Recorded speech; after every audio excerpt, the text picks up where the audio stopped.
Good morning. இன்னைக்கு Monday.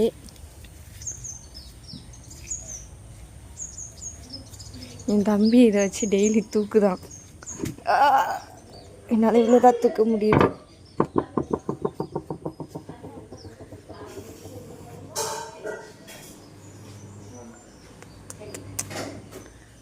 இப்போ எங்கள் அம்மாவும் தம்பி நம்ம ஏன் சொல்லிட்டு இருக்காங்க, என்ன பண்ணுறாங்கன்னு பார்ப்போம்.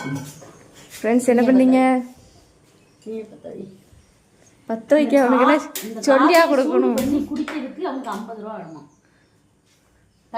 ஏன்னா உனக்கு என்ன பத்த வைக்க சொல்லியா கொடுக்கணும்?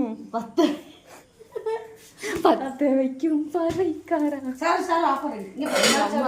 நான் நேற்று சுட்ட ஆப்பத்துக்கும் எங்க அம்மா இன்னைக்கு சுடுத ஆப்பத்துக்கும் எவ்வளவு வித்தியாசம் இருக்குன்னு பாருங்க. இந்த ஆப்பத்தை இப்படியே சாப்பிட்டா சாரதிக்கு 50 ரூபா. திடீர்லாம் நோயில ஒரே வாயில நீங்க இப்படியே சாப்பிடணும். நீங்க இதே மாதிரி இப்படியே சாப்பிடுங்க. நான் 5000 தரேன் கையில.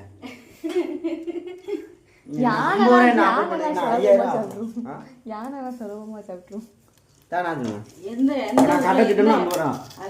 எந்த ஊர்ல எந்த யானை ஆப்பம் சாப்பிட்டுச்சு?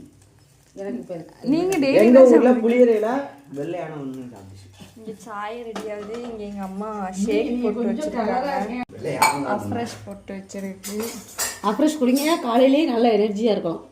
டீ காஃபி எல்லாம் கட் பண்ணிட்டு இந்த மாதிரி அஃப்ரெஷ் குடிங்க, செமையா இருக்கும். உண்மையிலே எனக்கு பிடிச்சிருக்கு. ஏன்னா டீ காஃபி இது காஃபி, அது காஃபி. நீ குடிக்கலாம்டா, நான் குடிக்க கூடாடா. எங்க அம்மா மட்டும் தான் குடிக்க மாட்டாங்க. நான்லாம் எங்க அம்மா தான் டயட்லாம். நம்மளுக்கு அப்படியெல்லாம் கிடையாது.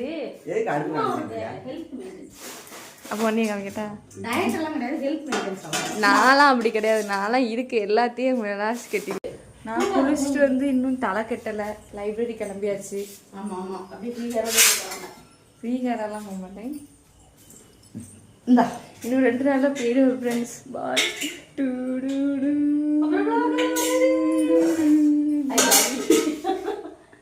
ஆப்பம் கடலைக்கறி, இதுக்கு பேர் தான் ஆப்பம். நேற்று சுட்டதுக்கு பேர் ஊத்தாப்பம். நான் இதுவரை ஆப்பம் சுட்டதே கிடையாது. அப்படி சொல்லாதீங்க. இது வரைக்கும் அவ்வளவா நான் கிச்சன் பக்கம் போனதே கிடையாதுன்னு சொல்லணும். நேற்று ஆப்பம் சுட்டிருக்கேன், சிக்கன் குழம்பு வச்சிருக்கேன், சோறு வச்சிருக்கேன். சிக்கன் முழுசா சொல்லணும். அது ஒரு நாள் கொஞ்ச நேரம் படுத்துட்டேன், காய்ச்சல் முடியல அப்படின்னு கொஞ்ச நேரம் படுத்துட்டேன். அந்த சிக்கன் ஸ்மெல் அப்படியே என்னை பெட்ல இருந்து அப்படியே எழுதிட்டான் கொண்டு வந்துருச்சு. வெங்காயம் இதாயிடுச்சு, அவ்வளோதான் ஃப்ரெண்ட்ஸ். ஏதாச்சு மேடம்? என்னமோ ஆயிடுச்சு. தெரியல, டைம் இருக்கு. சரிங்க ஃப்ரெண்ட்ஸ், பாய். நல்லா தான் சமைச்சேன். ஐயோ பாவம், உங்களுக்கு முடியலைன்னு நினைச்சு நான் எந்திரிச்சு நான் என்னால் முடிஞ்சது பண்ணேன். ஓகே ஃப்ரெண்ட்ஸ், பாய், டாட்டா.